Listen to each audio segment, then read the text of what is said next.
30-second clock.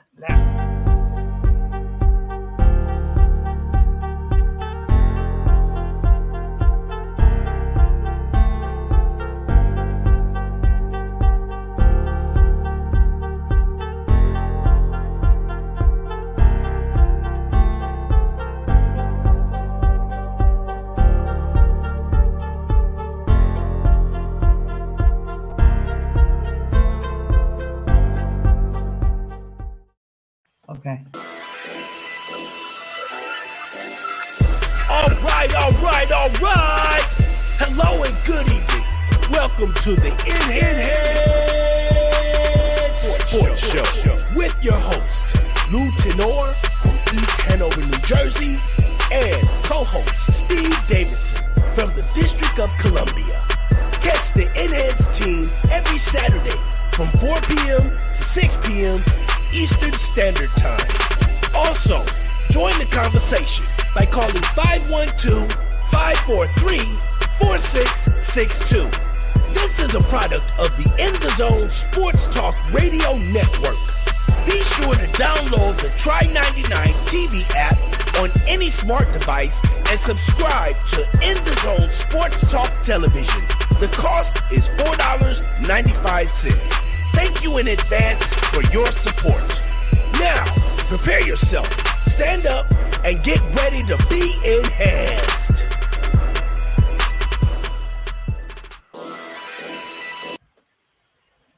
Okay, good afternoon, everybody. Welcome once again to the Enhanced Sports Show. It's just after 4 o'clock in the East. My name is Lou Tenor, and we're all ready to get started with today's show. We got a lot to cover. We got the conference playoffs coming up. We'll review the divisional round. We got NBA and NHL All-Star games to mention, and the Hall of Fame, the Baseball Hall of Fame, which only has one person going in. I'll explain it later. The number to call is 512-543-4662. I'll repeat it again, 512-543-4662, and we'll be here just until 6 o'clock. All right, so let's check some of the callers that are coming in already. All right. And here we go. All right, so just take the first call here. Okay, Steve is here, Devin's here, and Diane's here. Good afternoon. Good afternoon, Steve.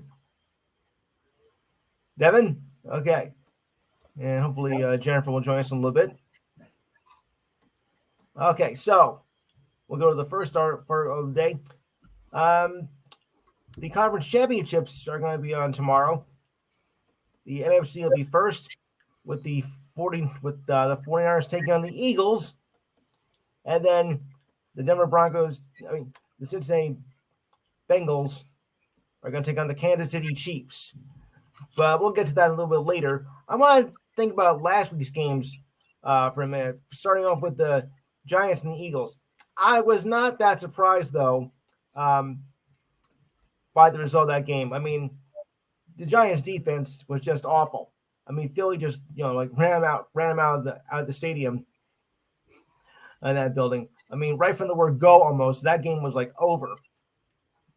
I know a lot of Giants fans were not too happy about that, but I wasn't surprised that, that was happening. I didn't see an upset coming at all. And the score was 37-7. Yeah, the Giants made a little bit of a run in the early part of the second half, but that just wasn't enough. So, and Gerald's, by the way, here with me as well. So I'm going to start with the local crew. Diane, what did you make of the game between the Giants and the Eagles, or as I call it, the Battle of the Turnpike?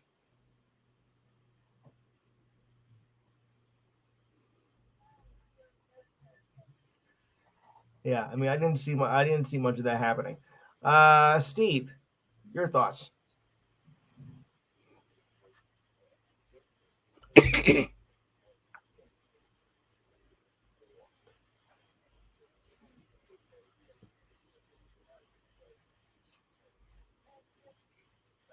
No.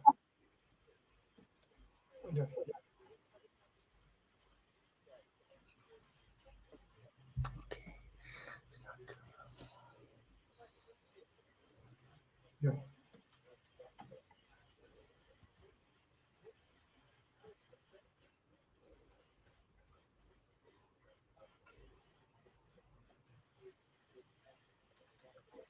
Well, I mean, a lot of people thought that. A lot of people were saying that Daniel Jones is an elite quarterback. Yeah, one playoff game does not make you an elite quarterback. Okay, because look what you did. After that, you didn't do much of anything. So to say he's an elite quarterback, no, I don't. I don't think so. Devin, I wouldn't say that. Devin, your thoughts on the first game?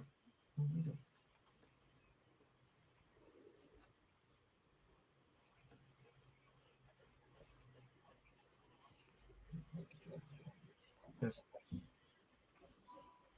Mhm.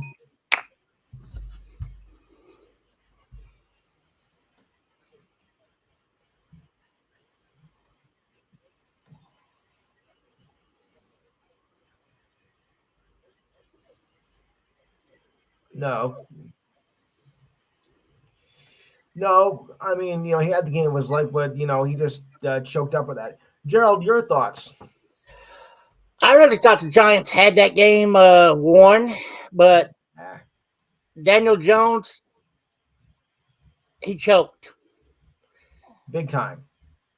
The Giants, I do agree with you, Lou. The Giants did try to make a run, Yes. but I just think that Eagles defense was too strong for them. But now Mhm. the Eagles are coming up against the 49ers tomorrow. Yeah, we'll get to that in a little bit. What did everybody make of the Bengals Bills game? I mean, that did not turn the way I expected, especially with the upset by the Bengals. I mean, they just ran circles on the Bills. I really thought the Bills were gonna, go all the way here. You know, I mean, they were playing it for DeMar, but somehow they just got lost. Yeah, they did. I mean, I just don't get. It was, I think it was the perfect setup. They're going into the divisional round, looked like a sure win, and that was the one that just choked. So I don't know what happened to that. I mean, that game was not what I expected at all. I'll start with the Bills fan here, Diane. What happened to the Bills?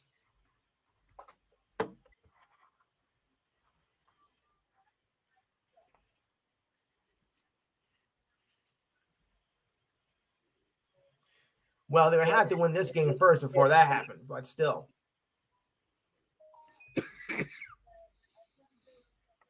Yeah, I thought we did too. I mean, that was not what I thought I was going to do. Steve, your thoughts?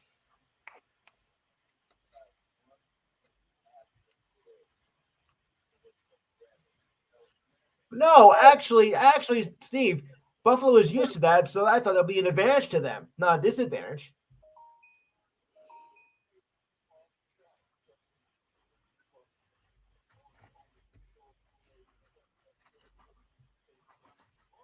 Yeah,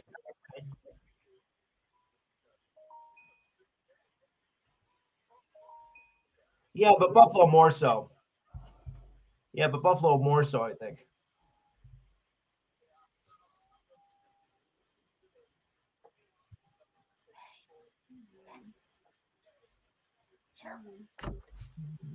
I know.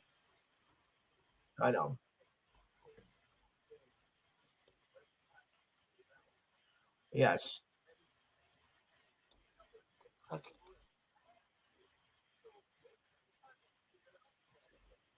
Mm,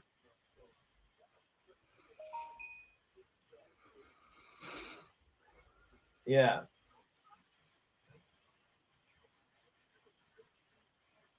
Right. Devin?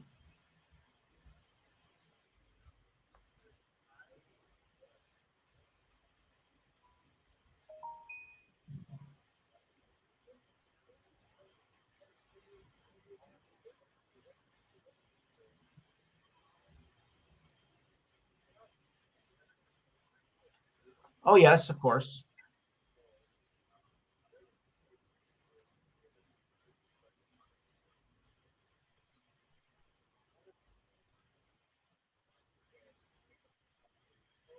Yeah.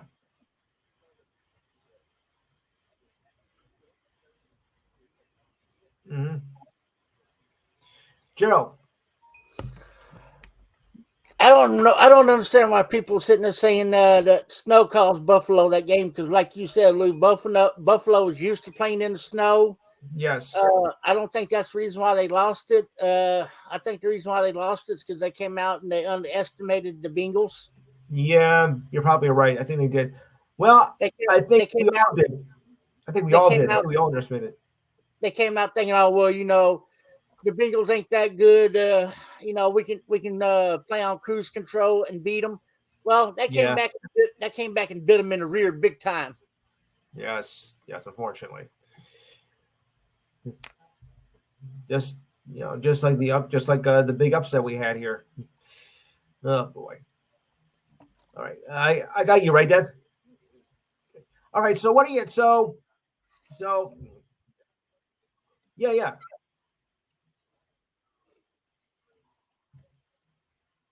There might be.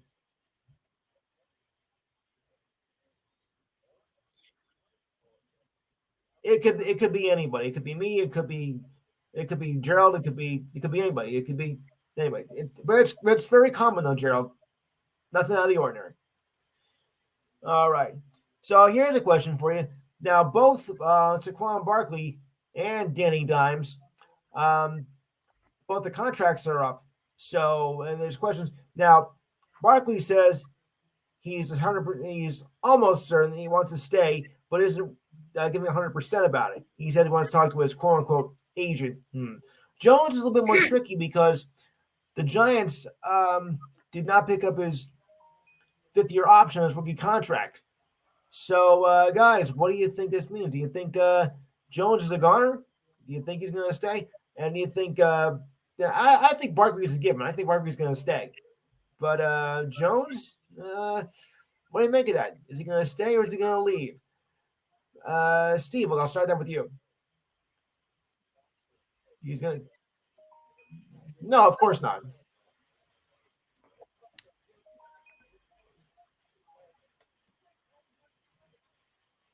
Yeah.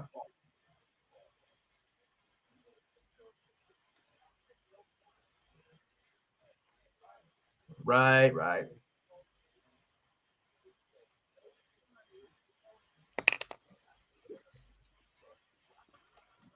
Right. Yes.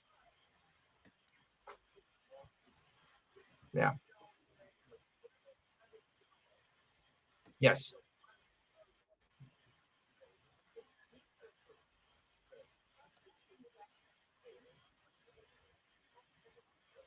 Mm-hmm.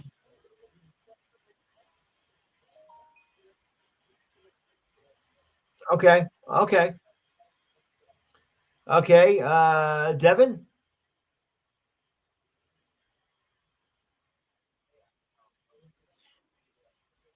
is Jones gonna stay? I mean, because they didn't pick up his option. So is Jones gonna stay or is he gonna bolt to somewhere else?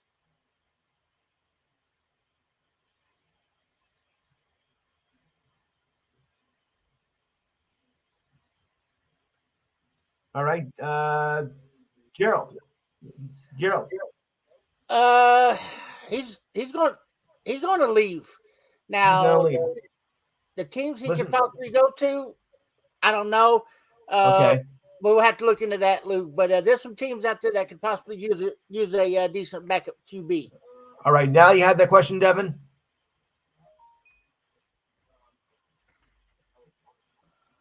Yeah.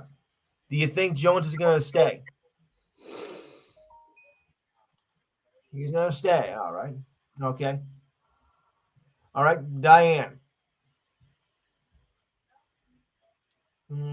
I think he will. I mean, he's turned the Giants' misfortunes around. I mean, he did get into a playoff, and of course, with the head coach, giving him the Giants their first playoff berth in 5 years, I think that says a lot. So while there are a few who say he's probably not going to stay, I beg to differ. I think we'll see Jones in a big blue uniform next year. Okay. So another case here, the Jaguars, after clinching the NFC South, and a berth in the divisional round was one of the most interesting developments in the league this season. That's true. Head coach Doug Peterson and quarterback Trevor Lawrence both agree that this should not be the case any longer. Winning division titles and competing for a spot in the AFC title game and the Super Bowl should be the baseline going forward. You can't blame anyone for not believing the Jaguars to make the postseason.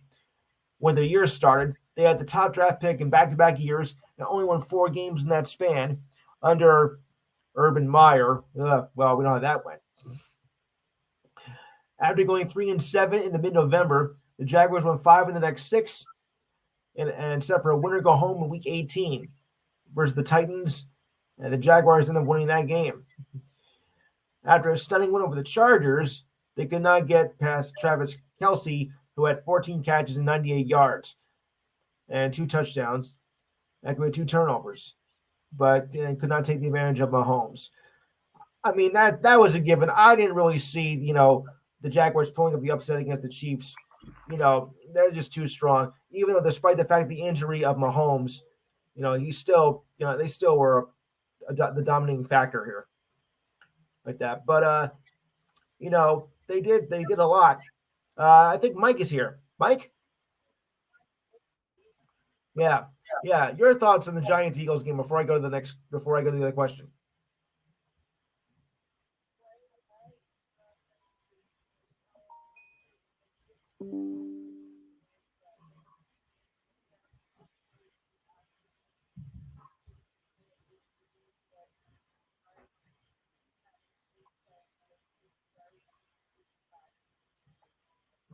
Yes.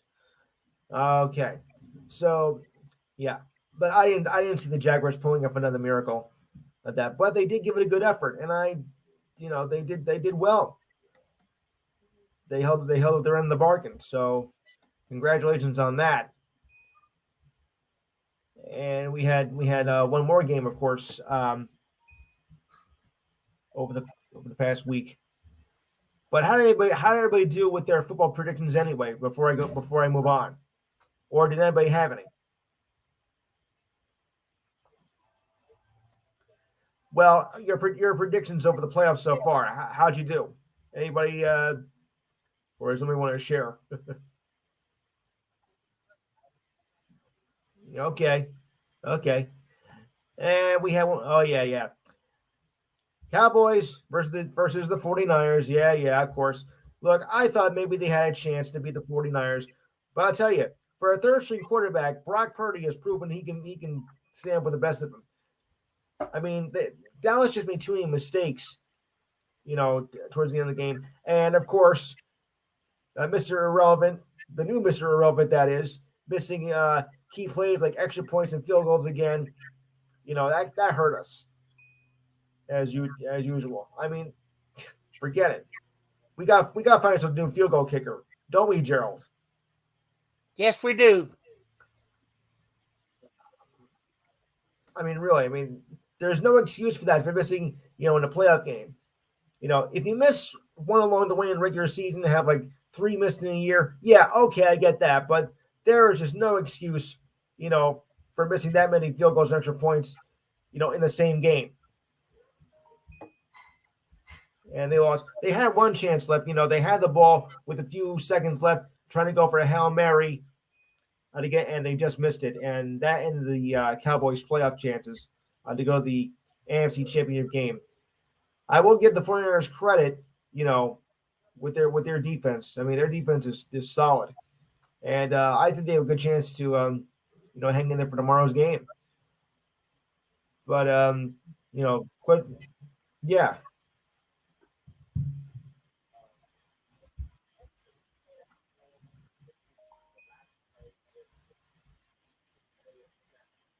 Ugh.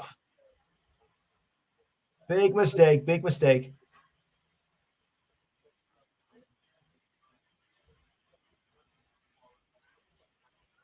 Yeah. That was a mistake. The lateral. Yeah. I agree with you, though. Gerald, any thoughts? On what? On the Cowboy game? On the Cowboys 49ers. We should have had that game. Yeah. Of course, I don't understand what happened. I figured that myself. From what the only thing I can think of is the kicker. Oh yeah, that kicker's got to go. If he made those field goals, those extra points, I think it would have been a better game. We would have Much better. But I can say one thing though, our defense did do good on keeping them to 19 points in that whole entire game. Yeah, because we know the 49ers are capable of coming up putting up 40, 45 points a game. Yes. But I'm not mad. No. I'm upset, but I'm not mad. Because now, speaking of that, the Cowboys did better this year in the playoffs than they did last year. Now, speaking of that, and this ties into our ridiculous sign of the week, you heard about a few fans that got very upset and they smashed their TVs. You said, right, Gerald? Is that what you were telling me a few days ago? Yeah. Yeah. Talking about that, there's some Cowboy fans out there that are actually in line at these major electronic stores getting new TVs because they got mad at the Cowboys and broke the TV. There was one guy that got so mad that he went and got a gun and shot his TV. Me, I look at it this way. It's just a game. Yeah. You went out and smashed a TV set and then, oh, boy. It's not the TV's fault that your team lost. Yeah. Don't take it out on a poor TV. What is this? A football game or a soccer ride in Europe? I expected that there, but not here. But I tell you what, though, I bet you this is going to teach them after they spend $300-400 on a TV not to be breaking their TV anymore. Yeah. Oh, but boy. I can't do nothing but laugh. Some teams, some people are just poor sports when their teams lose. That's how I look at it. There's no reason for that. Saying, I'm not mad at this team. I'm a little upset, but not mad because look what we did. Right. Look what we did last year. One and done in the playoffs. This year, we came out and made it to the division. Hold it, Steve, hold it. Let Gerald finish. We came out and went to the divisional round. Yeah. So we can take that progress from this year and hopefully build on it next year. Yeah. All right, Steve, now you can make your comment.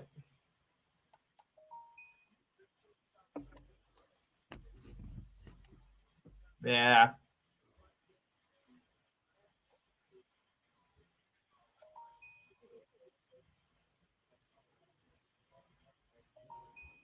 Oh, man.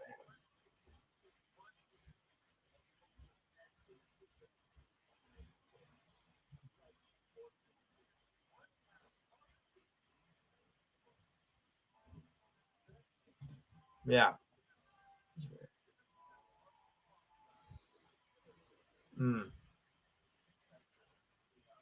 That's dumb. That is dumb. Yeah. Right. How are you at 5? Yeah. Yeah. Well, actually, Gerald, we have another problem with another player after what happened with Tony Pollard. Yeah, you heard about that incident, right? Because he suffered a fractured fibula in the game and needs surgery. Oh boy! He suffered the injury late in the game, and his leg rolled after an 8-yard catch, and it was he needed to go to the extra room and was ruled out for the rest of the game. That was another problem after that. When Pollard got hurt, I think that also was a bad sign for the Cowboys that we're going to lose this game. Much less of the much less of the extra points missed in the field goals. Pollard's loss really hurt us as well. Yeah, it did. It really did. Because Pollard, he's that type of running back. He can get 5, 10, 20 yards on a carry. Yeah. And hold on, guys. If he didn't go down, I think we would have won that game.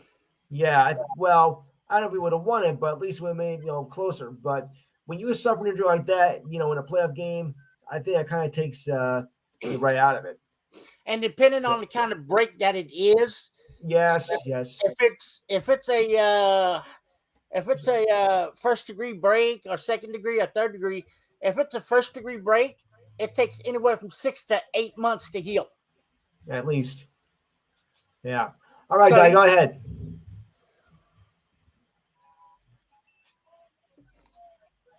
Okay.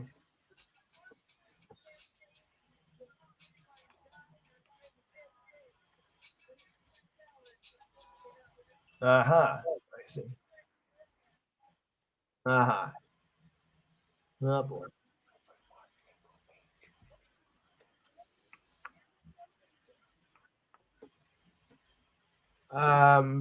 Say it again. I've heard of him.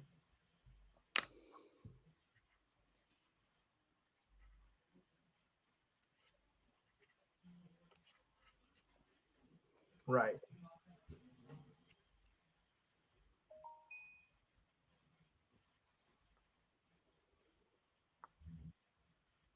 Yes.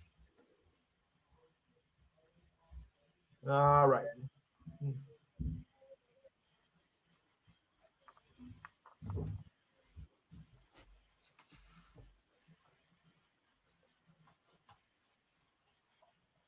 Yes.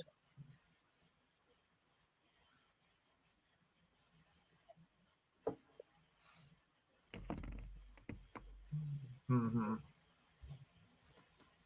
Okay, that's pretty dumb. Yeah.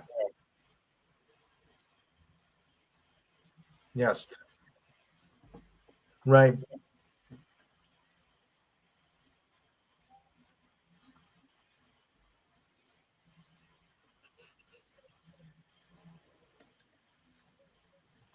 Mm. Yeah, but he was at the locker room at the game on Sunday. So, well, not up in his suite, and he was watching from it. So I think it's safe to say that he is holding up very very well. I don't know if he's ever going to play again. I don't know if he's ever going to play again, but at least he's on a good road to recovery. We certainly wish him well. And for those, yes, and for those of you who bought tickets to Atlanta, well, I think you're entitled to a refund since now the game was not going to be playing in Atlanta as the Bills lost. Oh, boy. So for those of you who bought tickets, it's going to be playing KC.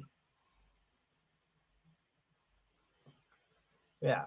We'll get your predictions later. All right. Devin, I think you have some news from the soccer world because, I was reading something yesterday that even though the World Cup won't be played here until 2026, soccer fans in the U.S. will get some international soccer after all, sooner rather than later.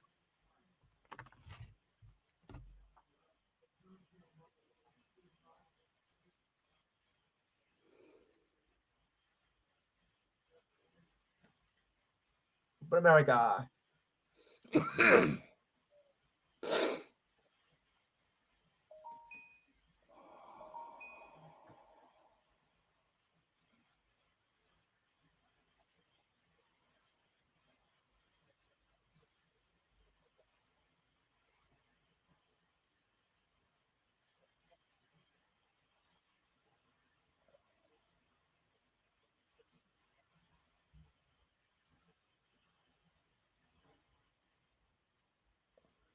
Yep.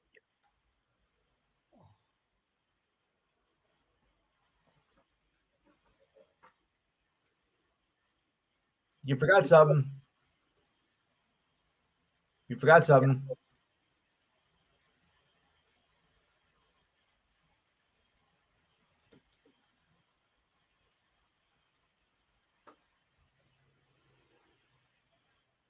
Yeah.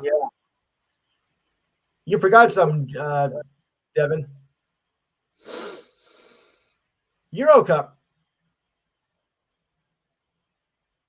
Euro Cup. Euro. Yeah, you got that. Come on. It's one of the great tournaments. Italy won. Yeah.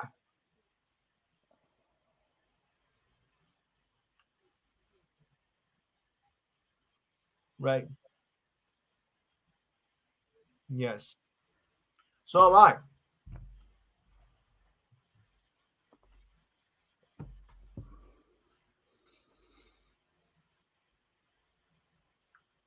Yes. Hmm. Hmm.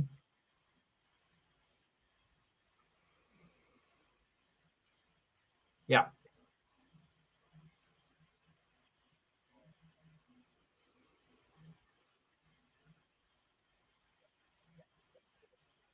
Yeah. Yes.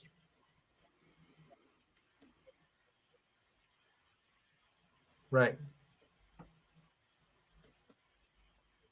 Oh wait. Oh.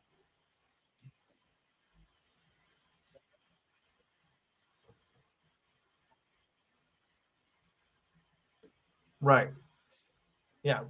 Now we don't know where the Vingers are going to be played yet, so stay tuned for that. But we'll keep you informed where the Vingers for the Cup is going to be for the Copa Cup we play next summer. No, but for the Copa Cup, no, no.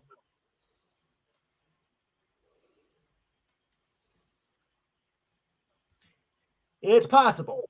It's possible.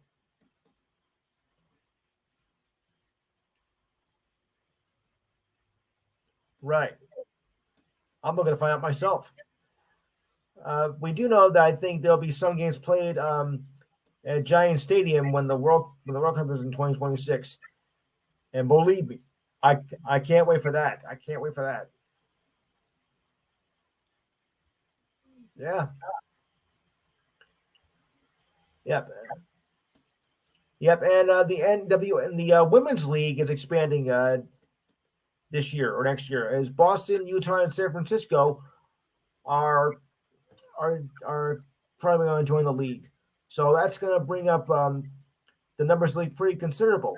Even though that league doesn't get much of attention, but they're adding more. Last year they added Angel FC, which is in Los Angeles, and the San Diego Wave. That brought up to 12. So now there's 15 teams in the league overall. Yeah, I didn't think this league was going to, pass a couple of years, but they have proven that they can stick around, with the WNBA and stuff. So NWSL is making some headway here.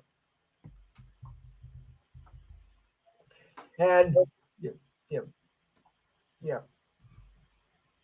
And by the way, this is not the first time Utah has been involved in NWS soccer. They did come to the league in 2017, but they moved to Kansas City due to personal reasons, which I'm not going to mention on the air. You get the point. Gerald knows. Right. In the summer, yeah, and they may catch yeah, they may catch the women's final in the Australian Open this morning. Yeah, came down to 4 sets. Pretty dramatic though.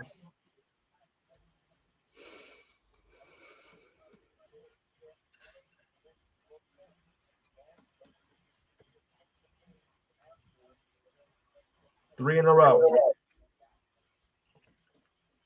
It could happen.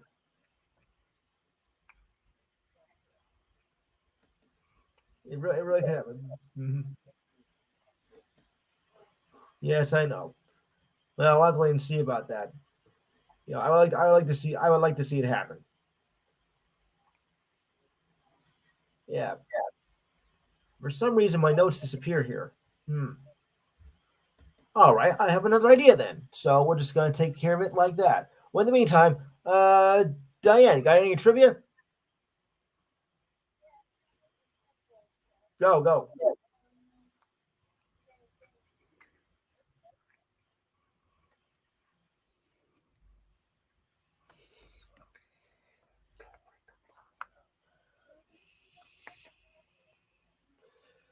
Steelers.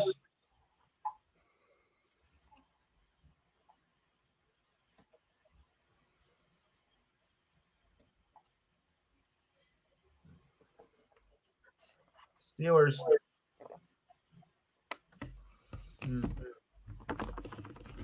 Browns.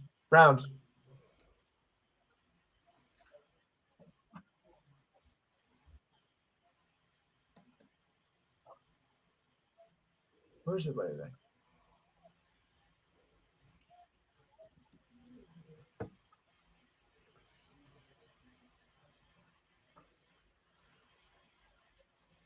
Mm-hmm.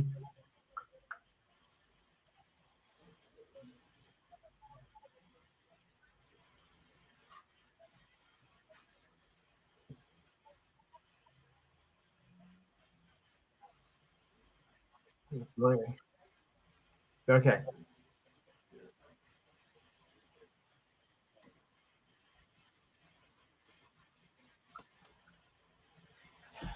It's not working out. That's true. Yeah. Speak up louder, guys, okay? Okay.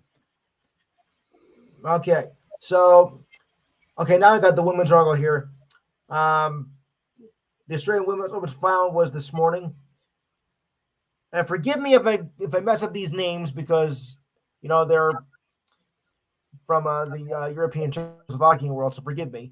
Aria Sabalenka, and she beat Elena Rybakina in 4 sets. And this was her first Grand Slam title. Despite the fact they used 17 aces among them and 51 total winners. This was not an easy match, guys, because it took 4 sets, and actually Aria lost the first set, so she had to make a comeback. Actually 3 sets. She took the last 2 to win it, but this was a tough match, and she was 20-0 going into this, and lost the first set. And the set she dropped was the only set she dropped all season was the opener today, who eliminated number 1 Inga Swiatek in the 4th round.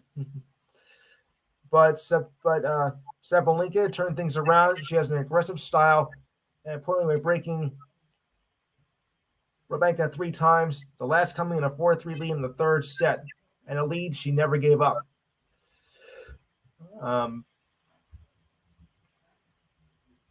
To go on. Yeah. Okay, moving on. Rybakina set on a fourth hand long cap in the final after 2.5 hours. Sabalenka dropped her back on the court and stayed down and cried tears of joy. So congratulations for your first ever Grand Slam victory. I think we'll see a lot more of her, as the year goes on. Next stop, French Open in May. French Open. Now over on the men's side, the final will be, of course, tomorrow. And we'll just get to that in a second here.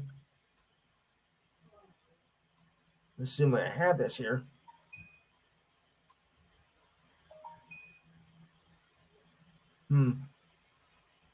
Oh, sure. Now I got it. Yeah. The turning point came in the 3rd set with the game where she broke a 4-3 lead. Yeah. Okay. So now I got that. And Sabalenka covered only 3 of 7 breaks, but Rybakina could not handle the pressure. And that's all she wrote on that one. Yeah. I get from that. And the men's final is going to be tomorrow.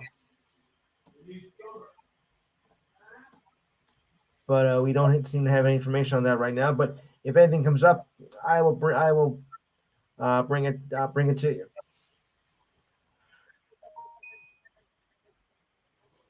We have what? Hold on. I got it from yesterday. Never mind. Novak Djokovic goes to the final. He'll play as he defeated the last American player, Tommy Paul, in yesterday's semifinal match. So forget about the hamstring injury and all that. Dvorak produced twice as many unforced errors, 24 as winners of 12 in the opening set, and back and forth with the chair umpire. Forget all that. Remember, the Joker does not lose in the semifinals or finals at Melbourne Park. No kidding. So after a rocky start in the first to win the match in straight sets, and is now in search of his 10th title down under, he faces Stefanos Tsitsipas, who defeated Karen Kucherov in 3 sets in his first Australian Open. The Joker was suspended last year from playing for being deported after refusing to be vaccinated. He has still not received the shots, but the strict border control order established by the country during the pandemic have now eased up. So now he is in contention to win his 10th title in the Australian Open.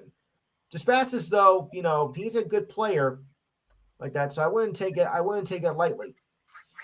So what do we make, tennis lovers? Is the Joker gonna pull off tomorrow, or does Tsitsipas pull off the upset? Anybody can answer this one who's a tennis fan, so I won't go in any particular order. Anybody got any comments? Say it now.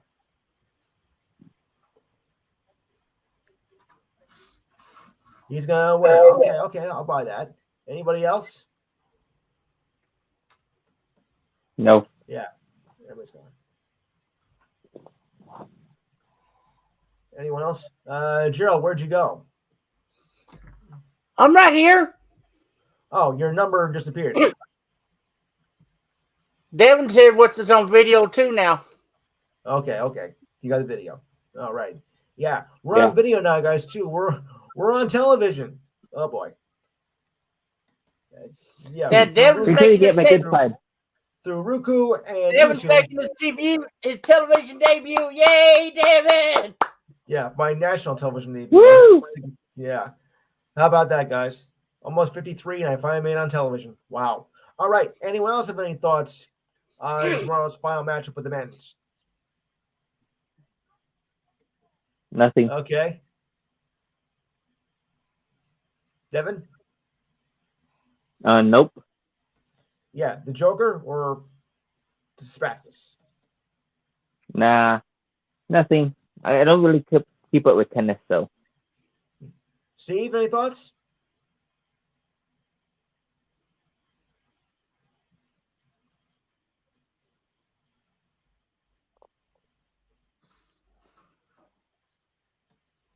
Oh, okay. Oh, yeah. Right. Yeah, we got some UFC, and there's interesting news in the boxing world as well. As the third time with the charm. Well, it's gonna happen. So go ahead, Steve, and I'll explain that later.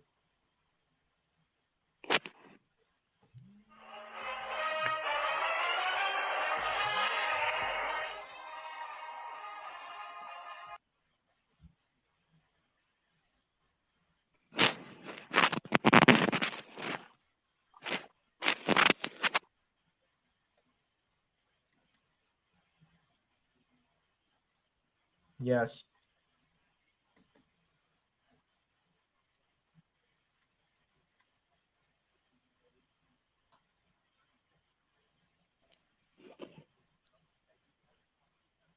Yeah. Right.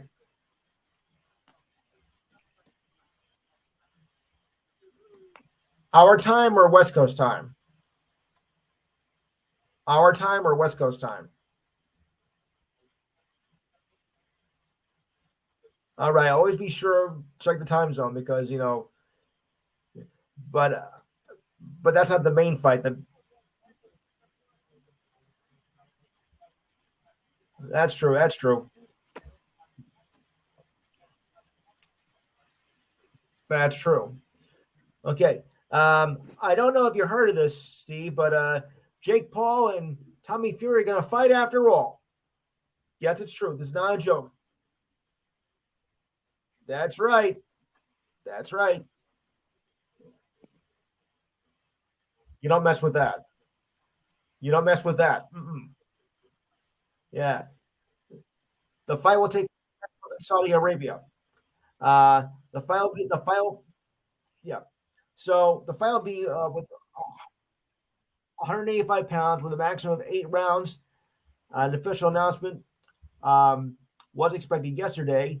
It probably came through already as I was typing. Paul, however, has been criticized for not facing any real competition, quote unquote. So Fury is his most experienced opponent, as he is 8-0. Well, third time with the charm, and if all goes according to plan, they're going to fight. There were some issues back in August and last year as well, with Fury trying to come over to the United States. I think he had visa problems or whatnot, but that's been all cleared up now. And Paul, I think, was sick when the first bout was supposed to be taking place, but now he is healthy and training, so all goes according to plan. We got to fight. Trouble is,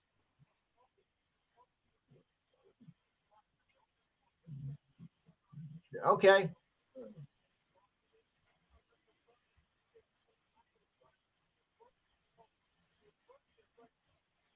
Yes.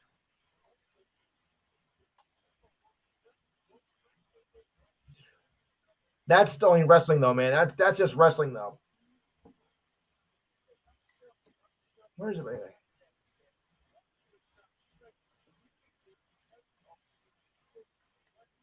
Yeah.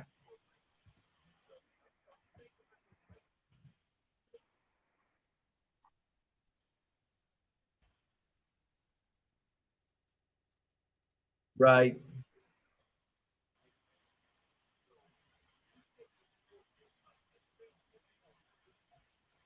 Yes.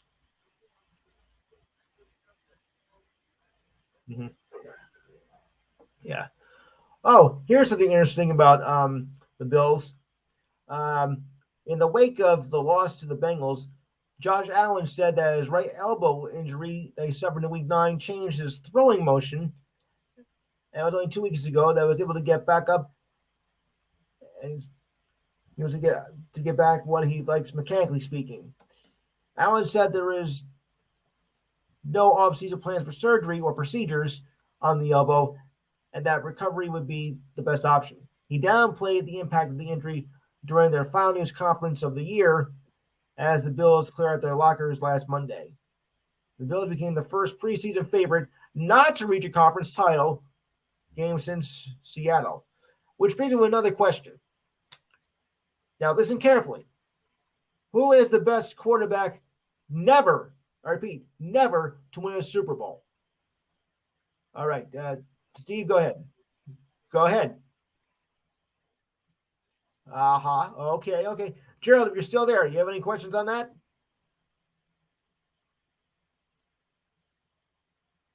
Gerald? He disconnected, I think. Yeah. All right, Devin, your thoughts. Who was the best not to win a Super Bowl title? A Super Bowl title? Ooh, that's a good question. There's like so many that I can't. Right. Ooh. Now remember, who did not win a Super Bowl? Okay, G-Dub is back. I had to. Okay. I had to be biased, Matt Ryan, because he won that. Okay. I'm back. I had a phone call. Okay. All right, Gerald, who was the best quarterback not to win a Super Bowl title? Oh boy, you put me on the spot there, Lou. Sorry. The best quarterback not to win a Super Bowl. Oh boy, I'm going to have to say. Well, that's the tough call between Marino and Romo. I'll take my answer back. I would say Dan Marino. Oh, Jim Kelly. I'm gonna have to go with. I'm gonna have to go with Dan Marino. I'm sorry, Romo, but I gotta go with Dan. Okay, Diane. The best not to win a Super Bowl. Yeah, who was the best quarterback? Okay, a lot of these say Dan Marino. I also said Jim Kelly. I mean, he went 4 straight times and never won.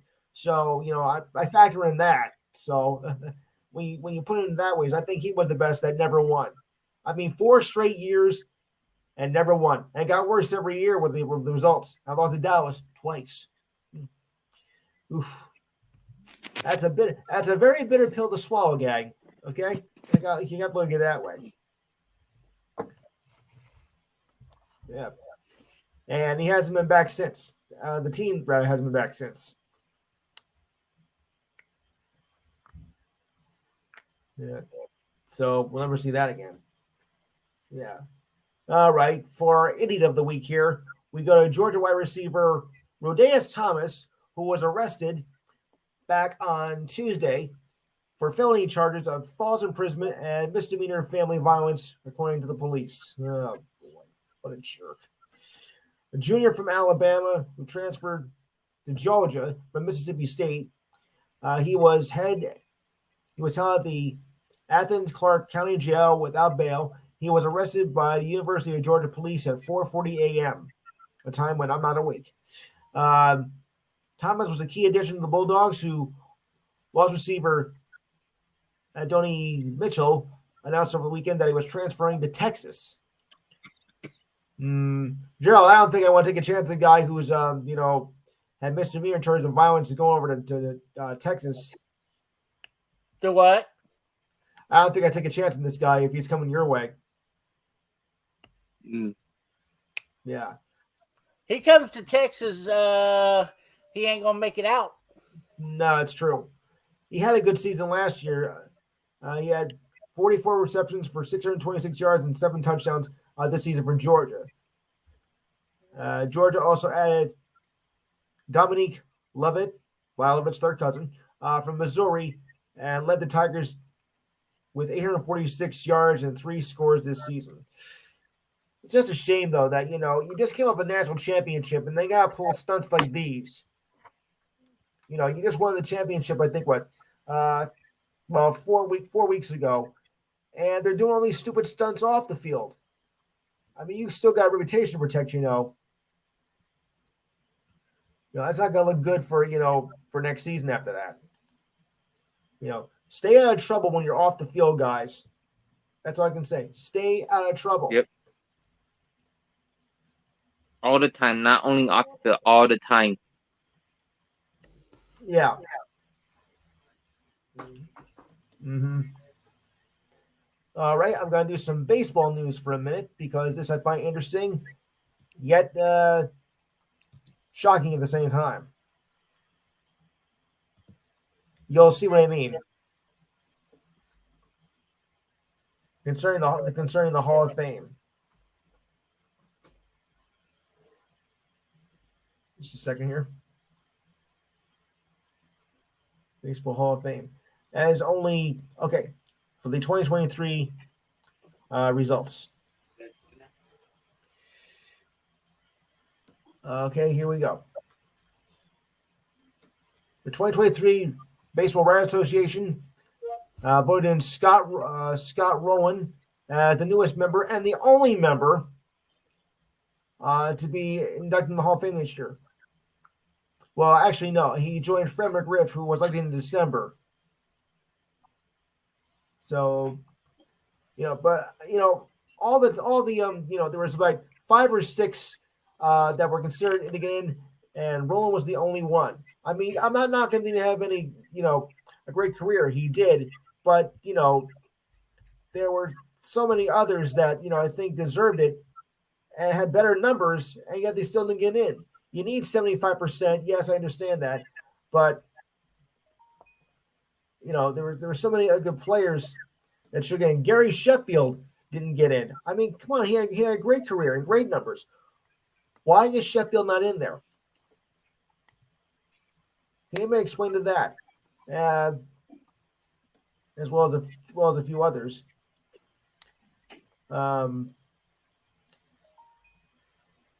Rogers, I don't think he's going to get in. Gonzalez, you gotta rule out though, the steroid era people, because I don't think they're going to get in. As long as the committee has something to say about it. Torrey Hunter, another one who should have got in, and he got only 5% of the vote. Oh, come on. I mean, is it me or is there something wrong with this committee? Is the committee playing favorites to who gets in the Baseball Hall of Fame, guys?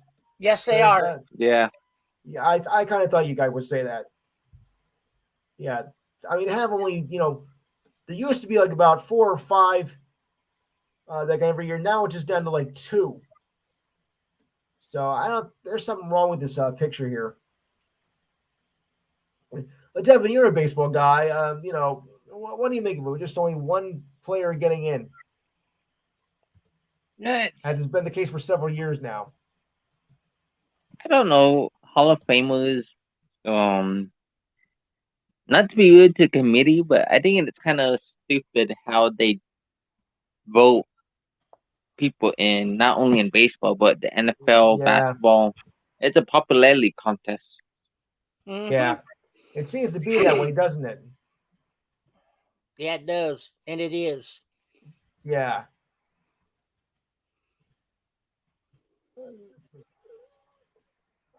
I mean, they're. Because I mean, if you look at it, look at the NFL for example for a second.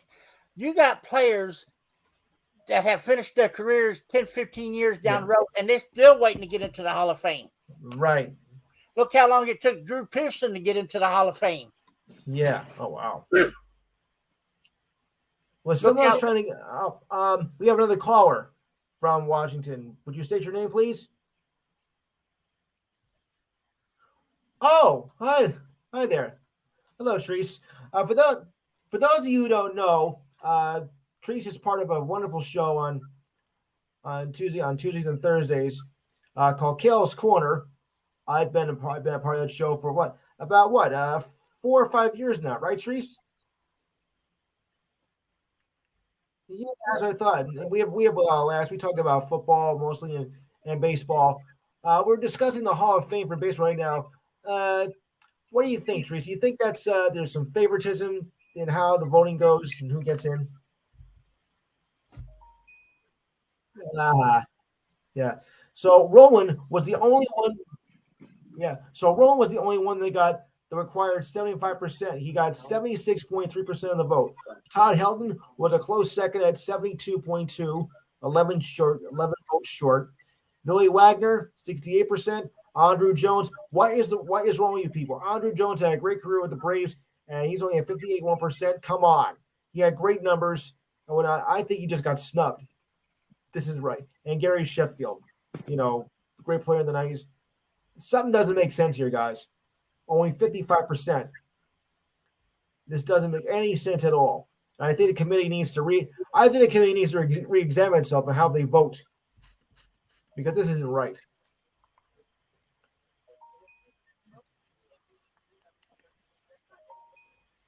Yeah. No. Yeah. Voted by a bunch of dinosaurs. Yeah, that's the way I look at it. Yeah. I think you gotta change the way they handle the committee here. So they're gonna go extinct? I didn't mean literally. Well, you guys get the idea. Okay. All right. More baseball. Clarifying. More baseball news. The Twins are acquiring outfielder Michael A. Taylor in a trade with the Royals, an elite defensive center from and former Golden Glove winner. Batted .254 with 9 home runs and 43 RBIs. He's not a newcomer by any means. He played the first 7 years of his career with who, Steve? You can say it. With the Nationals, and where he won a World Series. We won the World Series in 2018 before signing with the Royals, who've been in a downward spiral ever since they won the World Series in 2015. Oof. Boy, they have been. Yeah, they are not the same team they were when they won the World Series against the Mets in 2015. Oops, sorry, Di. No. So, yeah. So, anyway, Treese, what did you make of last week's playoff games? I know I asked this earlier, but I want to get your take on that.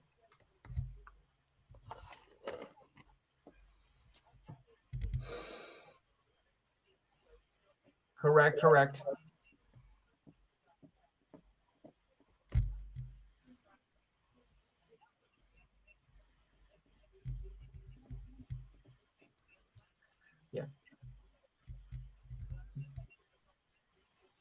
Yes. Now you're not going to smash your TV set if they lose tomorrow, right? No. Okay. Oh boy. Sorry, I Make sure you have ONT. I had to do it. Okay. I don't think the warranty would cover that kind of abuse, Devin. Right. Okay. Ah, boy. All right, now to go on some sad news of the week. We have actually two sad stories of the week.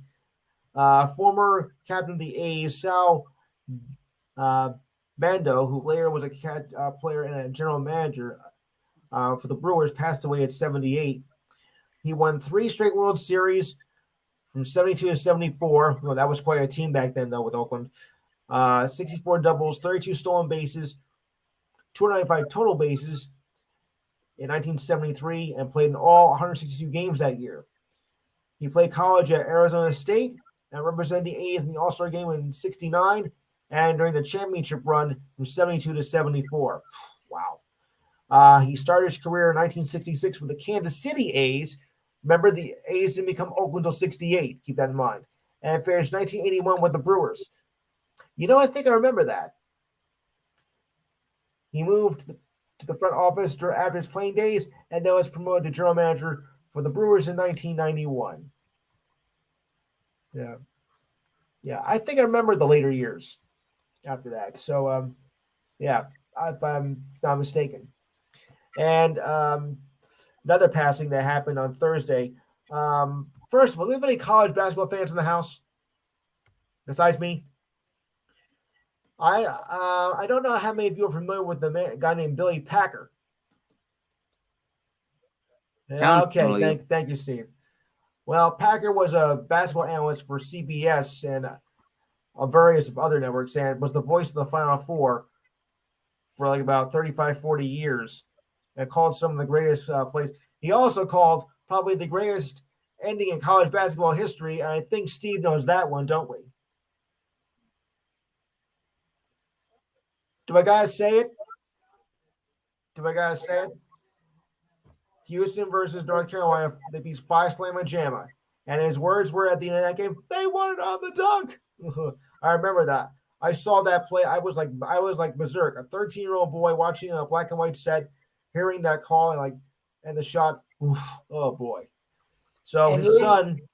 Don't forget that 25-year-old former NFL player. Yes, as well. But there's been no known of the cause of his death, and we're still waiting details on that. So his son told the Associated Press that his dad was in the hospital for 3 weeks and passed away of kidney failure. What a shame. He also played college ball for Wake Forest and was named All-ACC twice in 61 and 62, and led to 3 regular season conference titles and a Final Four in 1962. And entered the broadcasting booth in 1972, ending in 2008. But he said, though, that he never intended to be a broadcaster. He said in an interview in 2019, well, regardless of that, Billy, you were great and you will be missed. You really were. You had him and you had Brett Musburger. Oh, those two were,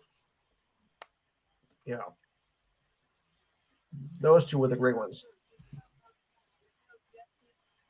I would put them in the same class as John Madden. Yeah, I didn't get the story on that, so sorry about that. Okay, for you NBA lovers out there, LeBron James and the Greek Freak have been named team captains for the upcoming All-Star game next month. Okay. Of course. LeBron, tied with Kareem Abdul-Jabbar's record of 18 appearances, is within striking distance of catching Kareem's all-time scoring record. He is named captain 6 years in a row since the All-Star game changed its format to team captains drafting individual teams.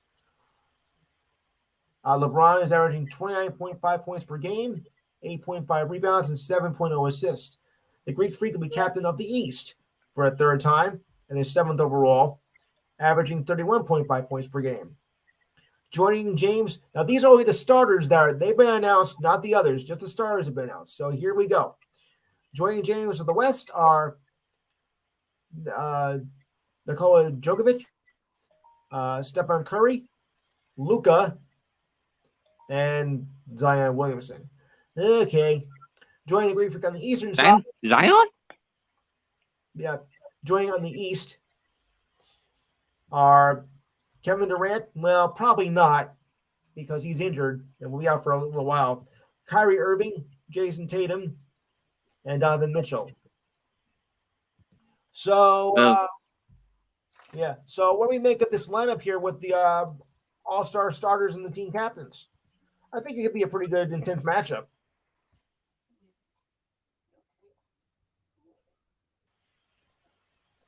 You think so?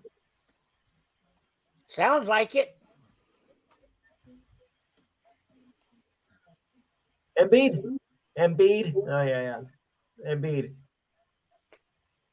Nice. He is overrated. He's overrated, Steve. He really Embiid? is. Embiid? The word is Overrated? Yes. the word is I disagree, but okay. That's another topic. yeah.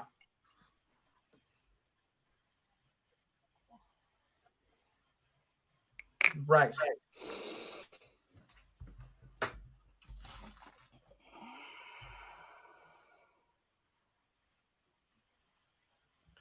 Right.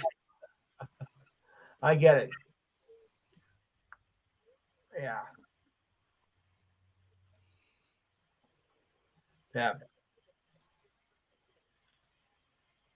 Mm-hmm. Yeah.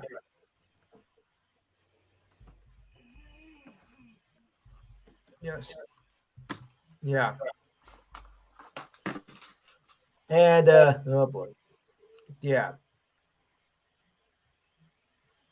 And of course, we had a little bit of incident with Stephen Curry, as he was fined $25,000 for throwing his mouthpiece into the stands in a game on Thursday night. Okay, yeah. Well, Stephen Curry. That must be a very expensive mouthpiece. Yeah, he fined with. Yeah, he was fined $25,000 for throwing his mouth guard into the spectator stands in Wednesday's win over the Grizzlies, not Thursday. Sorry, but the fine came yesterday. The incident occurred with 74 seconds left in the game after Jordan Poole took in what Curry thought was an ill-advised three-pointer. Okay, so it was ill-advised. Curry was I wonder if he's taking lessons from Tom Brady. Oh, I'll pretend I didn't hear that. Okay, so anywho. I like that one. Yeah, so anyway, Curry was then assessed with a technical foul, and that was ejected from the game. Okay. It was a critical time in the game, the way our season has gone so far. Questions that surround a high sense of urgency. When you want something really bad, I reacted in such a way and got tossed. That put me in a rough place, Curry said after the game. Well, you should have thought that before you threw out the mouthpiece, you dummy. What an idiot. You threw it. Like, yeah, I did. Yeah, well, you should have thought that before you did the deed, buddy. So this was his third injection of his career. All three involved the mouthguard piece. Oh boy! First in Game 6 of the 2016 Finals, which they lost, surprisingly, the Cavaliers. He threw it in the courtside seats. Then a year later, he threw it at an official. Oh boy, that's even worse. Head coach Steve Kerr said he knows he can't make that mistake again because if he does, he's going to be in big trouble.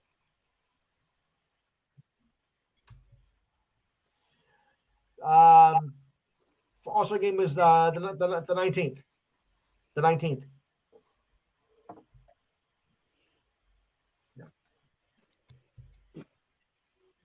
Yeah. What a dope. He needs to quit hanging out with Tom Brady. Mm-hmm. Yeah, and Luka Doncic is day-to-day after suffering a mild left ankle sprain, but doesn't seem to be serious, so don't worry. He was named Luka was named All-Star starter. Suffered the injury the opening minutes in a game against the Suns and did not return. X-rays were negative, and Coach Jason Kidd said he was in good spirits after the game. So it looks like he's going to be okay. And their next game is tonight against the Jazz. He suffered the injury when he stepped on a Suns defensive player while pivoting the ball. The Mavericks called a timeout in the first quarter to suffer Doncic, who limped to the locker room with managed players director of health Casey Smith. So what looked like to be kind of serious doesn't seem to be that bad at all, but still just going to be out for like a couple of days at most. Yeah, and I like Luka.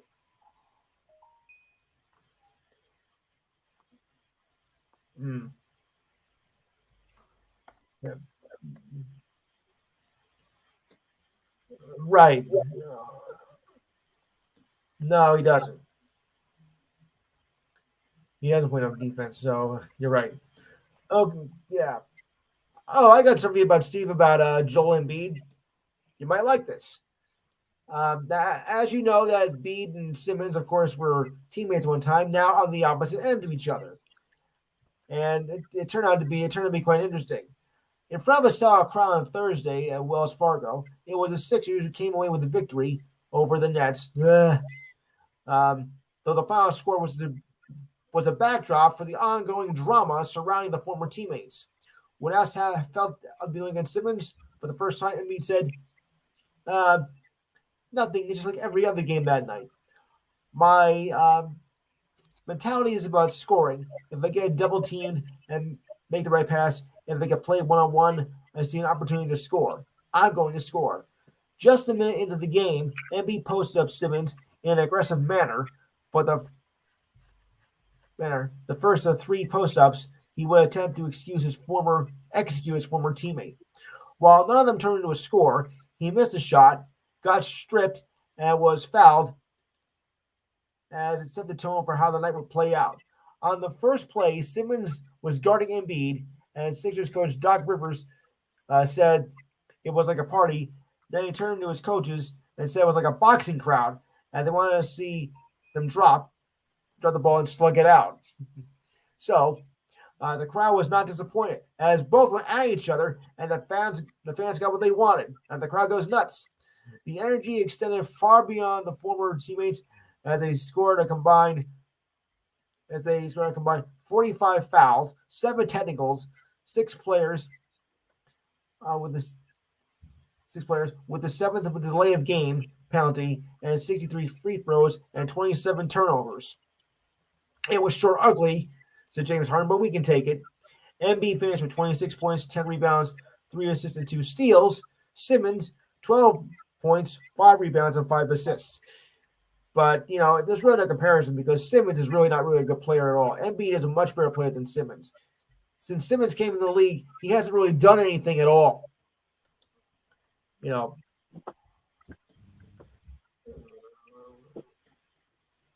Well, yeah, but they were former teammates, and, going up against a former team for the first time, how that could turn out. It could turn out to be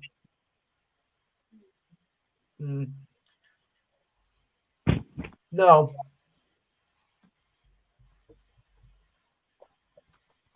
Right.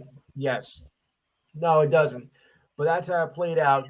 And I get it because, you were teammates at one time. Now you're rivals. And, there might have been some animosity between the two, which doesn't surprise me at all. It really doesn't. If there was no animosity, I'd be really surprised. And Porzingis, who was a former Knick. Yeah.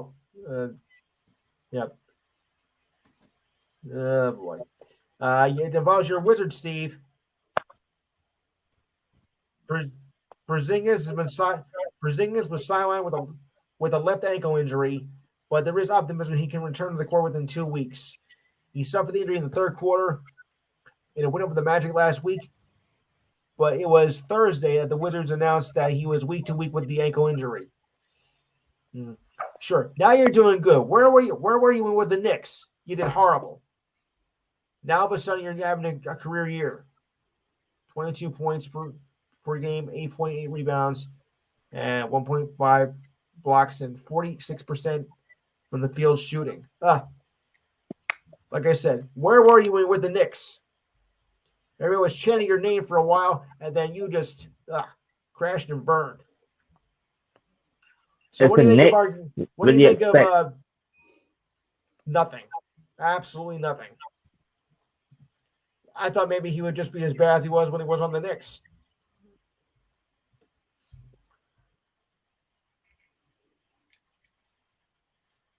Yeah. But still, that'd be a tough break though. Ooh. And Donovan Mitchell had a groin problem against the Knicks in the game, which the Knicks actually won that game on Wednesday night. Oh boy. He missed 3 prior games with groin tightness. And he made an attempt to drive the paint inside the game for the Cavaliers, but he has shot blocked by Isaiah. Yeah.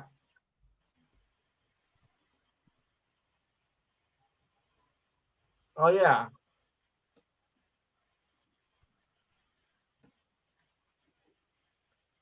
Yeah.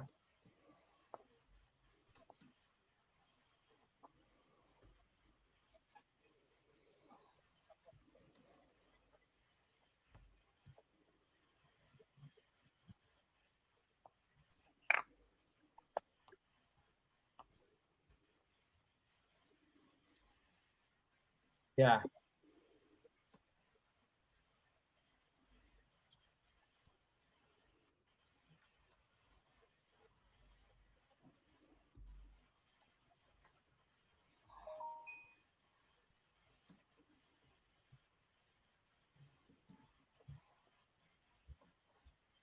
Yeah. Right.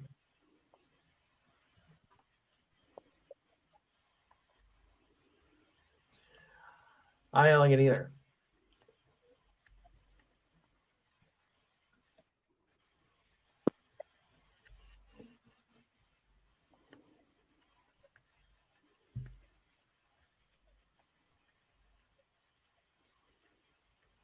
Mm-hmm. Right. Yeah.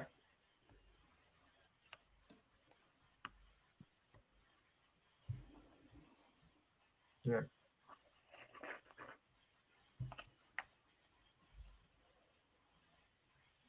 Yeah.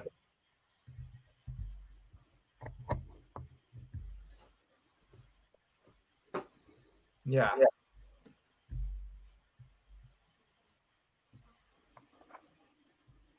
Right. Mm-hmm.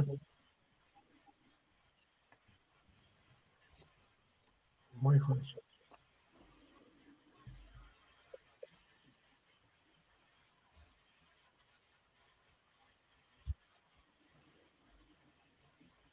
Yeah.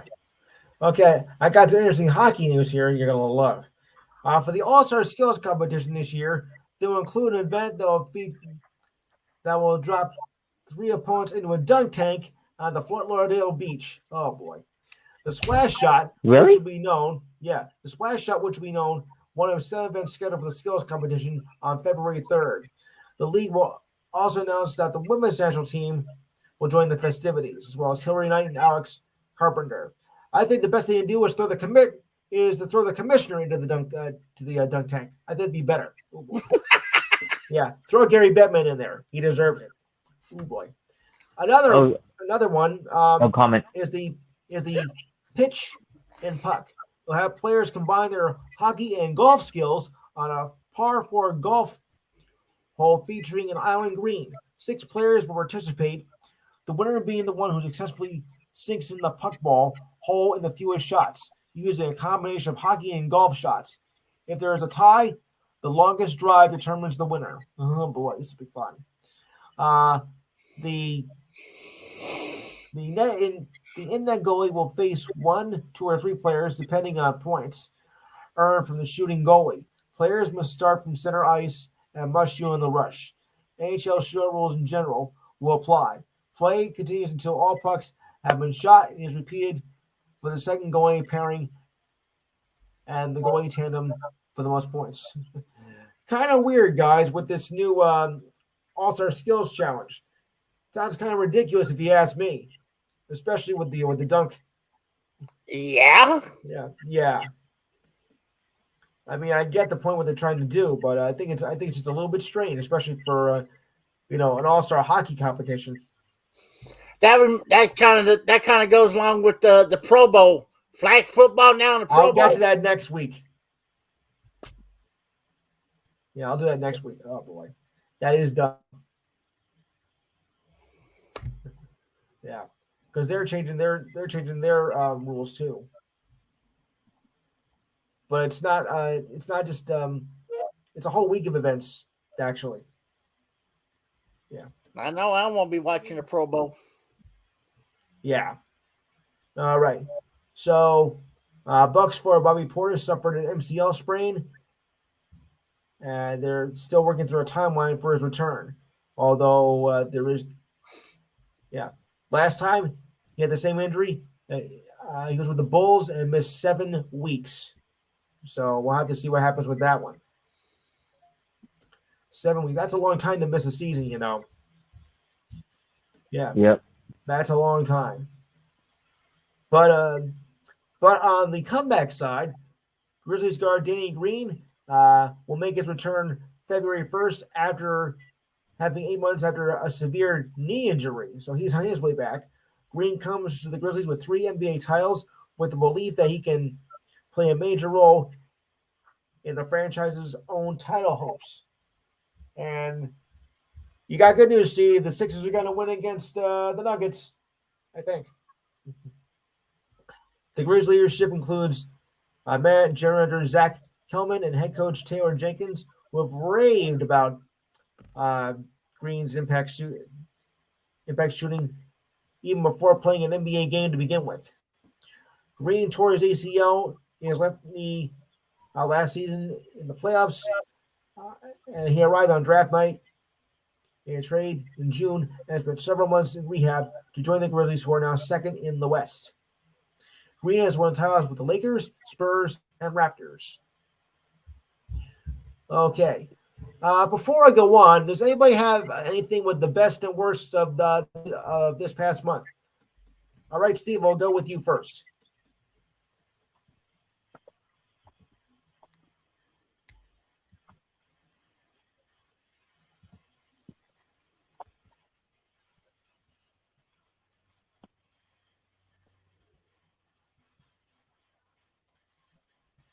And where's your team now?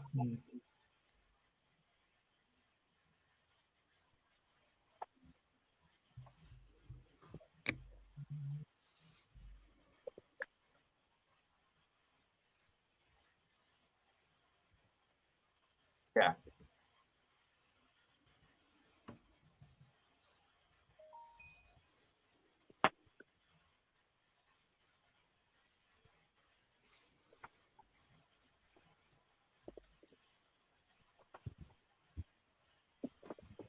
Yeah.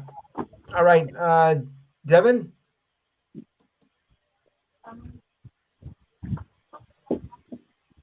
The worst, I would say, no offense, guys, but the Cowboys, because the fans, I know it's not you guys. You guys are realistic fans. It's the Cowboys hyping up the team, and I understand you guys want to win, but Yeah. how you perform against the 49ers, you guys should have won. In my opinion, you guys should have won because your defense stuck in with Parsons and Lawrence. Your defensive line did their job, and Yeah. the play calling from Kellen Moore especially on the last play, it's ridiculous. That's my loser of the month. I'm sorry, guys. Nothing personal. It's just That's fine. That's fine. But that's fine. All right. Mike, your best and worst of the month.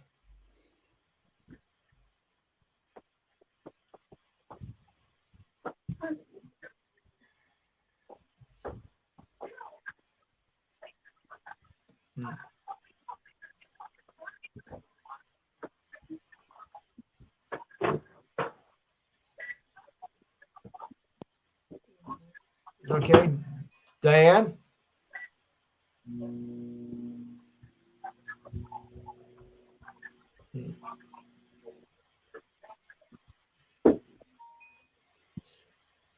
Treese.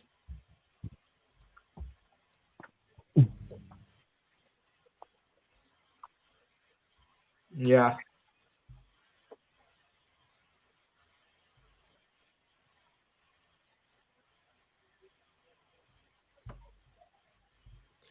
Yeah.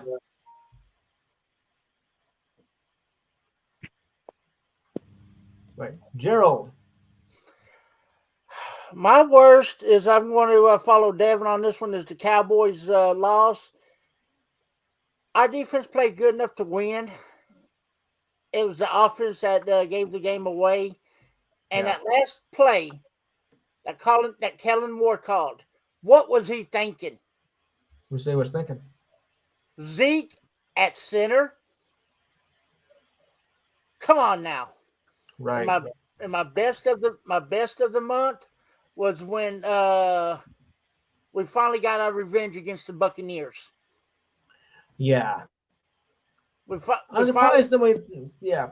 I'm surprised the way thought was what I down. was thinking though. I was going for the referees on that game. Yeah. All right. I got Steve. But you guys I know got how Steve I right am now. with the Cowboys and the Bucks division rivals. I would never pick a division rival or the Cowboys, so I was stuck to picking the referees. Yeah. Okay.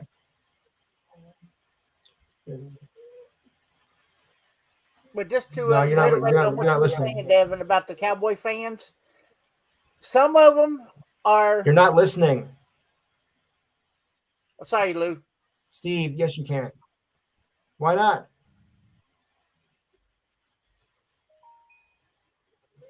Okay. All right. Well, my best and worst, I'm surprised when I thought of this. I mean, the injury to DeMar Hamlin. I mean, because that was a devastating injury right there. So that's got to be the worst moment of the month. I mean, I'm surprised none of you thought of that. Yeah, that's true. And the best,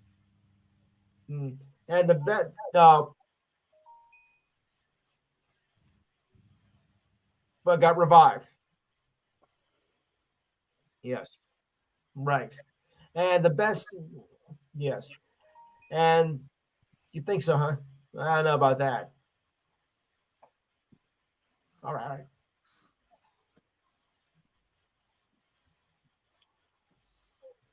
Right.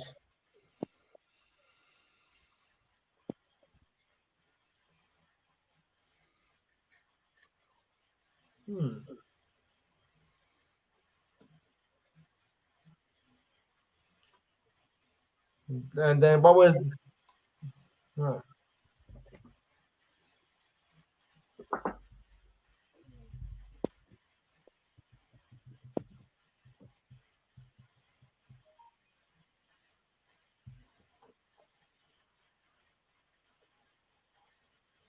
Yeah.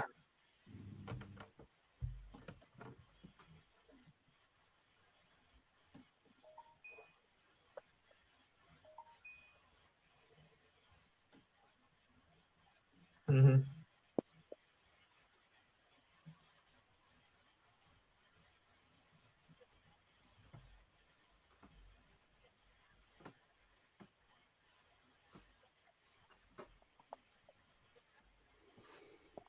Hmm.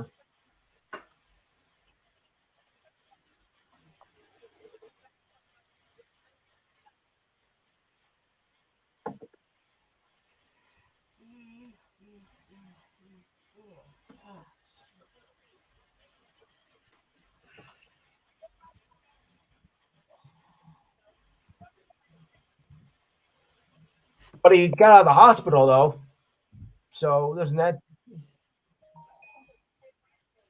So did I.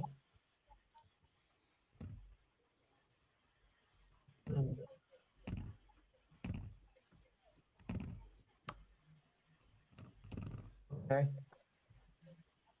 So then, who was that guy in the? So who?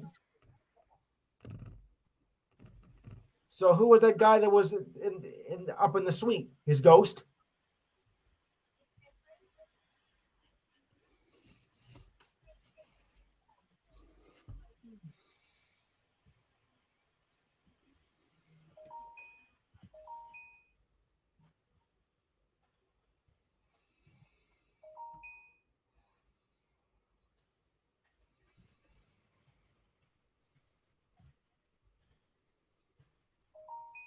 Yeah.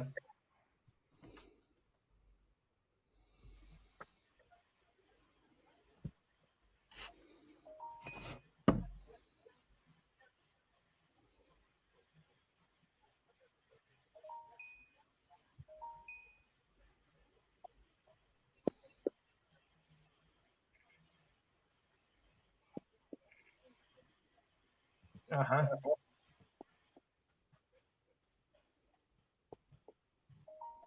You think so, huh?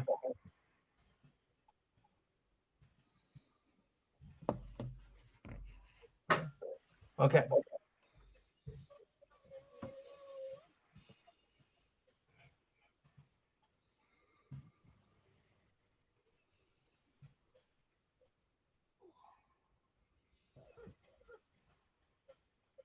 Okay.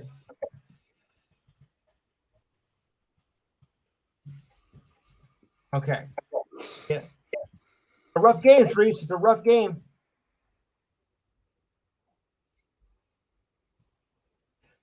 Okay. So now we'll take our football picks, and we're down to the final four. All right. As I mentioned, the NFC game was first. So we got the Eagles against the 49ers. This shouldn't be too hard to figure out. So, Steve, we'll start with you. Who do you got in the first game?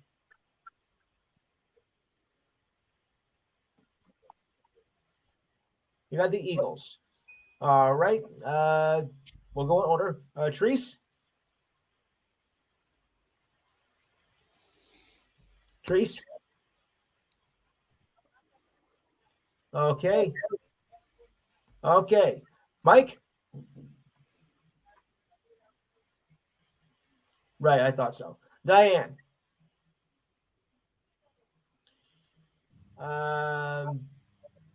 Steve, did I get you, Steve? Okay. 720. Who's calling, please? Kirby. Kirby. Who do you have in the Kirby? Eagles, 49ers. Who do you have? Gerald. 49ers by 7. Devin. Hold it. Wait, what? Eagles Hold by it. 2. Wait, say it again. Eagles by hold 2. It. No, hold it. Kirby, wait till Devin says his. Go ahead, Devin. Eagles by 2. Okay. All right, and Kirby, you said the Eagles, correct? I'll go with the 49ers. I don't care what anybody says. Okay, now for the second game. The Kansas City Chiefs against the Bengals. Rematch of last year. Hold it. I go in order, Kirby. Steve?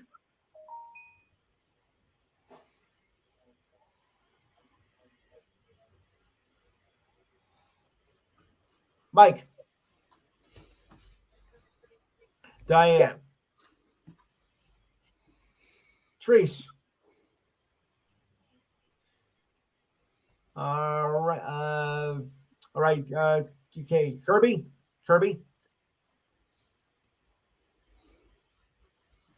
Okay. Yeah, and the other one. Who are you going with, the Chiefs or Bengals? 202. Not Ron. Sounds like Ronnie. It's Ronnie.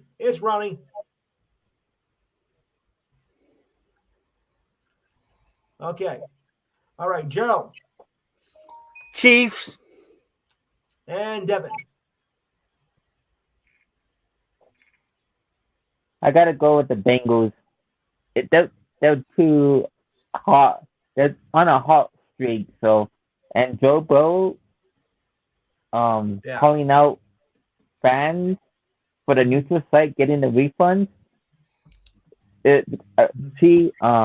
Bengals by 7. Yeah. Okay. Yeah. Okay, so now we'll go to This Week in History, as we usually do. Treese is a regular feature on our show. that we always take the time out, like in the last 15 minutes, take to see what happened in the sports from years gone by. Okay. Back in 1949, the New York Giants signed their first black players, Monty Irvin and Ford Smith. Okay. 1954, NFL draft, Bobby Garrett from the University of Stanford, picked by Cleveland Browns. All right. 1943, the Blackhawks beat up on the Rangers 10-1. Max Bentley scored 4 goals. Yuck. I'm glad I wasn't there for that game. Ugh. All right, moving along. Oof. Scary moment in Dodgers history. Dodgers catcher Roy Campanella is paralyzed in an automobile wreck. Oof. 1960, the NFL announces 2 new franchises into the league. I'm sure that you're both familiar with both of them. One is the one that Steve hates so much, and the other is the Minnesota Vikings. The Dallas Texans. Yes. I was waiting to see if Steve was going to respond to that.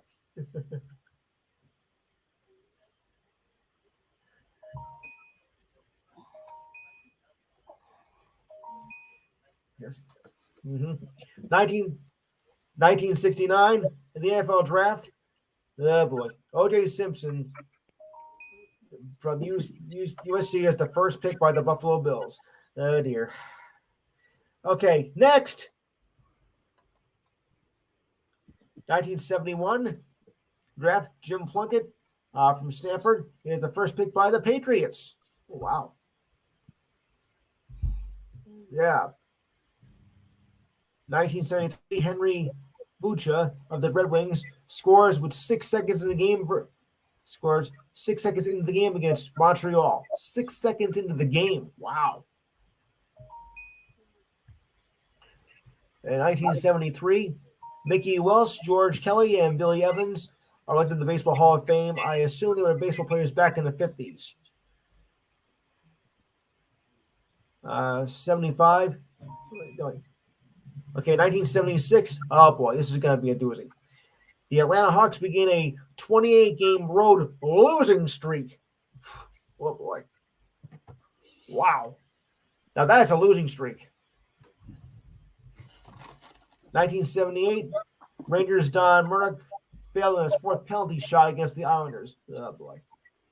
1980, New York Knicks coach Red Holzman wins his 600th NBA game, only the second after Red Auerbach, coach at the time, to reach the plateau as the Knicks beat the Warriors 107-103, which at the time, the Warriors were awful. 1984, Edmonton Oilers center Wayne Gretzky, the great one, NHL record point scoring streak, ends at 51 games when the Oilers beat the LA Kings 42. Wow. I mean, that was a score right there.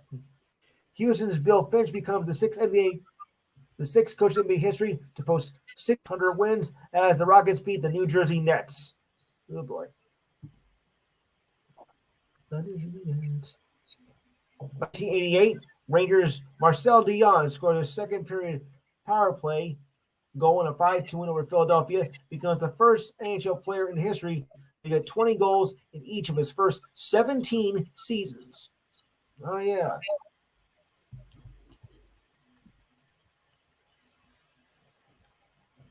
Okay. Moving along here. 1990 Super Bowl. Well, Super 1990, New Orleans. The 49ers beat the Broncos 55-10. Joe Montana, MVP. That was not a game at all. Sorry.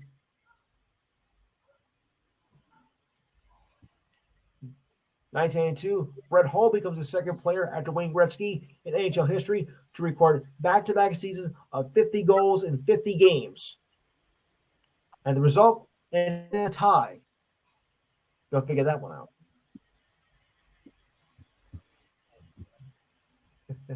Yeah. 1996, the Australian Open. Boris Becker of Germany Won a 6 Grand Slam title against American Michael Chang in 4 sets. I forgot how good Michael Chang was. 1986 Super Bowl. Okay. Steve, you want to – should I mention this to you or not? Cowboys beat the Steelers 27-17. Larry Brown, MVP. A win's a win. Yeah. Andre, back in 2001 at the Australian Open, Andre Agassi retains title and beats Frenchman Ahmad Clement in straight sets, 6-4, 6-2, 6-2 for his 3rd Australian trophy. And was eaten by a kangaroo afterwards. No. Okay. 2001 in Raymond James Stadium, the Ravens beat the Giants 34-7. Ray Lewis, MVP. In that game, the Giants forgot to show up. Yeah.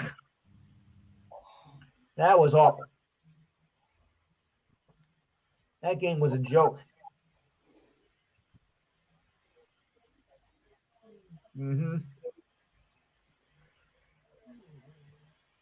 Yeah, but 34-7. I mean, that wasn't even a game.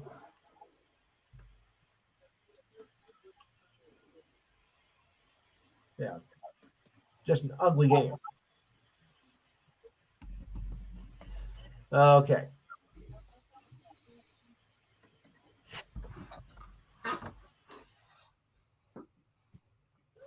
Yeah.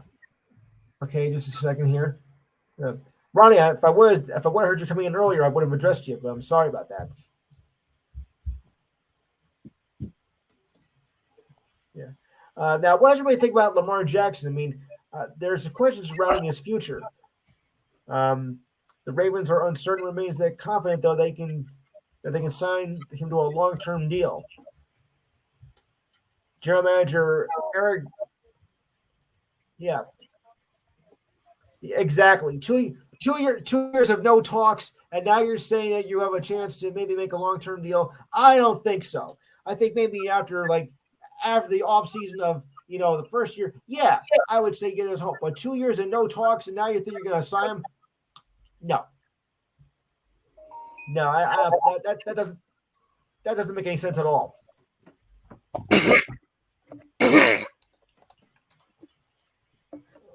Yeah.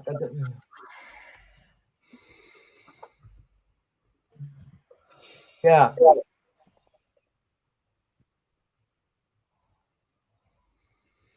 Bad?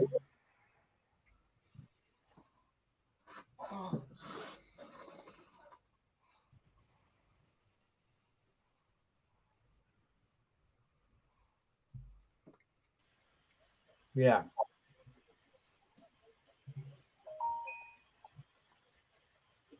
Yes, I'm sure. Yeah.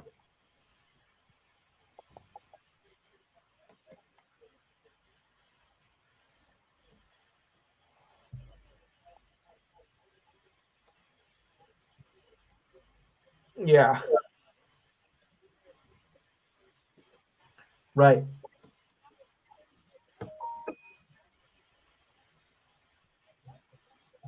Yes.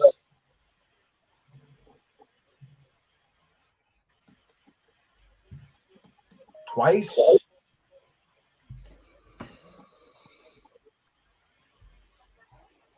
Yeah.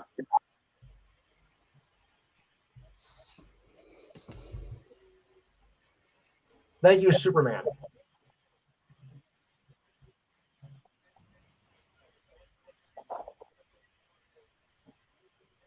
Yeah. Right. All right. Okay. So anyway.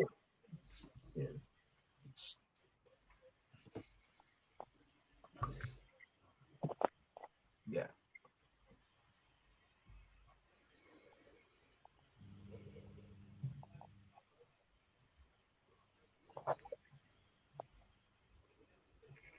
Yeah. No. Ooh. Okay, so I gotta move on. Remember, guys, each question only allowed up to 5 minutes. Okay, we gotta keep the show going. All right, 5-minute rule. As I mentioned about Kevin Durant, well, he's gonna be missing 2 more weeks as he continues to rehab his ACL injury in his right knee. That announcement came back on Tuesday. The Nets noted in a statement that he is progressing well after being reevaluated back on Monday at the hospital for special surgery in New York. Durant is expected to start running again and is expected to participate on the court activities sometime this week. He suffered the injury 2 weeks ago with the win over the Miami Heat after Jimmy Butler accidentally after had a little action with Jimmy Butler. And then that's one to lose 4 straight without Durant, but won the last 2 against the Jazz and the Warriors. Kyrie Irving has picked up the slack in Durant's absence, totaling 116 points, 25 rebounds, 22 assists, and 8 steals in those last 3 games. This was before Thursday's game against the Sixers, which they lost, which they could have won. As I call it, the Battle of the Turnpike. Well, they're so close to each other, you know, New Jersey and Philadelphia. Yeah. And any Magic fans out there? Well, I got some news anyway, as another player who has been out for a while is making his return, Jonathan Isaac. He's been out 2 years after he tore his ACL in his left knee, and that was during the bubble season in Orlando. So he missed all the 2020 and 21 seasons, and he made his return against the Celtics back on Tuesday. Not a bad night, 10 points, and was 4 for 7 on shooting, and an easy win for the Magic. Sorry. Isaac said there was a lot going through his mind, not surprised, as he checked in, and also thought they would never play again. But Isaac leaned on his faith to help him get through it, and that's what we all need to do, is to put our faith into it. His first touch of the night did not come long after he checked in. As the Magic came down the court for the first time, he found himself with the ball in his hands. He caught along the baseline and tried to drive on Jaylen Brown. Isaac thought Brown was going to take a charge, but he didn't. He caused Isaac to misstep, and he tried to get the layup that did not go in. On the offensive possession for the Magic, Isaac was able to get the shot down with a 13-footer over Brown, and checked out 2 minutes left in the third. Nevertheless, a great effort for a guy who hasn't played in 2 years. Yeah, so congratulations on that. And if Kansas wants to get itself into playoff contention, they better get their act together, as they've lost 3 straight, the last one coming to Baylor. Oh, boy. So it's not looking good for the defending champions of college basketball right now. Yeah. And in a few weeks, we'll have our picks for, actually next month, of course, March. When we get to that. All right, so, of course, I want to thank everyone for coming in. We're now, of course, on YouTube and Roku, and don't forget about the Try TV app, Try 29. By the way, it's TRI, not TRY. So let's get that straight right now. You can download that, $4.95 a month, and you'll see this show on TV. Oh boy! I don't know if I have a face for TV or not, but hey, I made it. My national TV debut at almost 53 years old. Oh boy! Yep. But Shame. yes, but in due respect, I will say this. Those of you know, I did this with my co-partner Eric Speck. You know, for the first couple of years, he did pass away back in 2020, and I think if he was here, I think he'd be proud of this moment. So, Eric, we're thinking of you. You know, I wish you were here to see us in person, but I know you're watching from above. So, yeah. All right, so we're coming up on about 4 minutes to go. I'm gonna play the outro music, then get out of here. Next week we'll have our monthly review of the standings.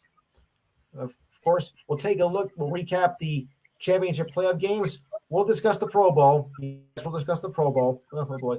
We'll look at our monthly calendar events because February is going to be a huge month in the sports world. So I want to get that all straightened out too. Oh boy. And we'll cover anything with the NHL and NBA as well. And as baseball comes around, we'll take a look at the last of the trade and hot stove reports. So tune in again next week, same time, same station.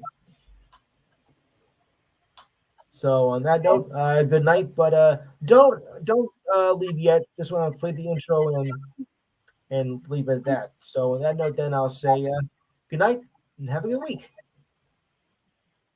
Okay, so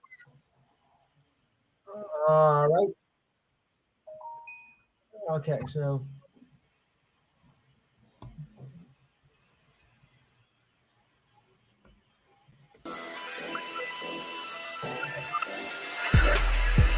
You have just been enhanced by Lou Tenor and Steve Davidson. See you next Saturday at the same time, 4 p.m. to 6 p.m. Eastern Standard Time. Be sure to download the Try 99 TV app on any smart device and subscribe to In the Zone Sports Talk Television. The cost is $4.95. Thank you in advance for your support. Have a wonderful week from the In the Zone Sports Talk Radio Network.